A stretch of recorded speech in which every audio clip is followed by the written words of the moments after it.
বাংলাদেশের সংখ্যালঘু হিন্দুদের ওপর ক্রমাগত আক্রমণ ও অত্যাচারের বিরুদ্ধে এক প্রতিবাদী দীপ্ত পদযাত্রা সংগঠিত করা হয় গোমতী জেলার উদয়পুর মহকুমার সনাতনী ঐক্য মঞ্চের উদ্যোগে। শুক্রবার বিকেল ৩টে নাগাদ উদয়পুর বালিকা বিদ্যালয় প্রাঙ্গণ থেকে এই দিনের প্রতিবাদে মিছিলে অংশ নেন অর্থমন্ত্রী প্রণজিৎ সিংহ রায়, বিধায়ক অভিষেক দেবরায়, রামপদ জমাতিয়া, জিতেন্দ্র মজুমদার ও সনাতনী ঐক্য মঞ্চের বিভিন্ন সাধু সন্তরা অংশ নেন। এদিনের মিছিলটি জামতলা সড়ক ধরে থানাকন্যার সেন্ট্রাল রোড ও নিউ টাউন রোড ধরে পুনরায় মিছিল শেষ হয় ভগিনী নিবেদিতা বালিকা বিদ্যালয়ের ময়দানে। এদিনের মিছিলে এছাড়াও বিভিন্ন বাংলাদেশের অত্যাচারের চিত্র তুলে ধরা হয় প্রদর্শনীর মধ্য দিয়ে। গোটা মিছিলে সনাতন ঐক্য মঞ্চের ডাকে এক প্রতিবাদের জনজোয়ার এদিন উদয়পুরের বুকে দেখা যায়।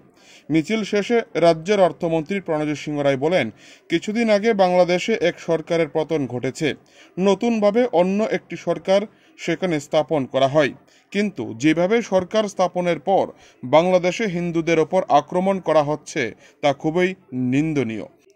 পাশাপাশি বিভিন্ন হিন্দুদের মন্দির ভাঙচুর চালানো হয়েছে, সেই সাথে বুদ্ধদেরও বিভিন্ন স্থাপত্য ধ্বংস করা হচ্ছে। আক্রমণ করা হয়েছে বাংলাদেশের কবিল্যনাথ রাম ঠাকুর আশ্রমে।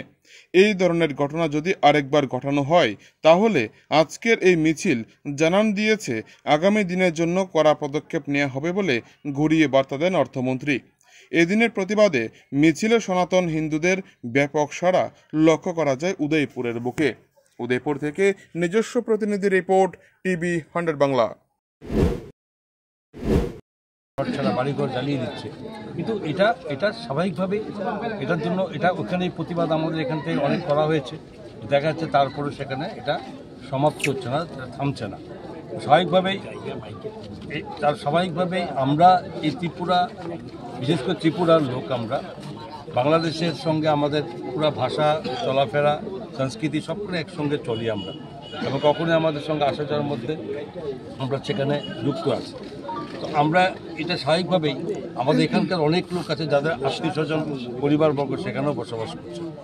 এই যে অত্যাচার, এই অবিচারের বিপক্ষে বারবার আমাদের মধ্যে একটা জাগরণ, এবং এটার প্রতিবাদ আমরা সার্বিকভাবে একটা নিষ্ঠার সঙ্গে একটা নিয়ম শৃঙ্খলা, ল অ্যান্ড অর্ডার মেনটেন করে আমাদের প্রতিবাদ আমরা রাজ্যব্যাপী বিভিন্ন জায়গাতে শুরু হয়ে গেছে। আজকে আমাদের এই গোমতী জেলা উদয়পুরে সবাইকে নিমন্ত্রণ করে আনতে হয়েছে। সবার ভিত্তিতে একটা ভাবাবেগ তৈরি হয়েছে, এবং এটাকে সত্যিকারে যদি বহিঃপ্রকাশ আমরা চাইছি, এটা শান্তিপূর্ণ অবস্থার মধ্যে আমাদের সঙ্গে আমাদের এখানে যারা সাধু সন্ন্যাসী আছে আমাদের, তারা এখানে উপস্থিত আছেন।